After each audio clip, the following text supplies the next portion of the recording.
Innovation is not just about idea generation.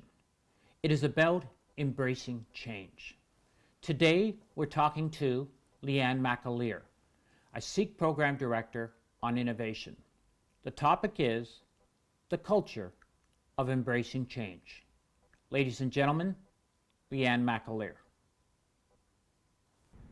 Ask any employee for 10 ideas in terms of how they could change their work, how things could be done better, and you'll get 20. Thousands of ideas live in the hearts and minds of employees everywhere. The question is, how do you realize those ideas so they're meaningful and ultimately add value to the organization and to the people involved? That happens based on three things. One, the leadership in the organization. The leadership embraces innovation as a strategic imperative and communicates that throughout the organization to all levels. Next is engagement. Part of that communication is the engagement component.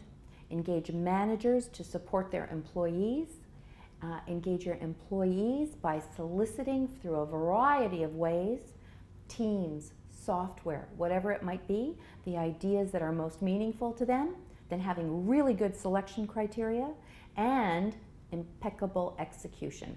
So we move from generation to realization. The supporting piece, the third supporting piece, has to do with reward and recognition. If we want people in their busy schedules to be spending this effort and energy on ideas, then we need to ensure that A, they are trained, B, they're rewarded simply for the activity, I must tell you, and recognized when those ideas come to fruition. Incrementalism, low-hanging fruit, those ideas are very easy to incorporate into an existing structure. What do you do with disruptive or not deeply understood ideas that seem to have a great deal of potential? Organizations that do extremely well in innovation are extraordinarily good prototypers. So they take these ideas, they make them as real as they can, as visually as they can. They are people who are involved in innovation of a disruptive nature are extraordinarily good influencers and networkers. Getting a challenging innovation throughout an organization is not about making a business case. It is about swaying hearts and minds, and they're very much about possibility and being able to articulate those for people. So prototyping, visualizing, influencing, moving from concept to something that people can begin to see, all those things become extraordinarily good skill sets that are needed to get it done. Ants are extraordinarily efficient at finding food sources. The whole organization mobilizes once that food source is found and, lickety split with great intensity goes towards the food source. However, in the research on ants, what we now know is that at any given time, even when that food source has been identified, 20% of the ants are looking for something new. So they spin it off, and that little track of ants is finding the new source, so that by the time the new source is found, the organization is ready to go.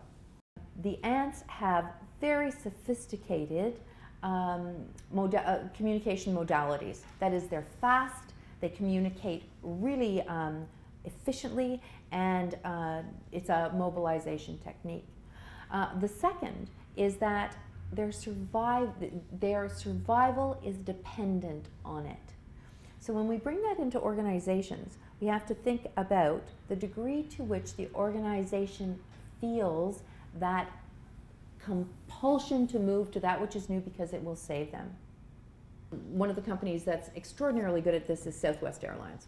Southwest Airlines, the only airline to be profitable for the last 25 years in an industry that's very tight, creates teams of people who go and spend time in different industries. So they go to the military, they go to Disneyland. They went many years ago when they started this process, they went to spend 3 weeks with Mario Andretti's pit stop team to learn about efficiency. Brilliant. Came back, made all kinds of changes.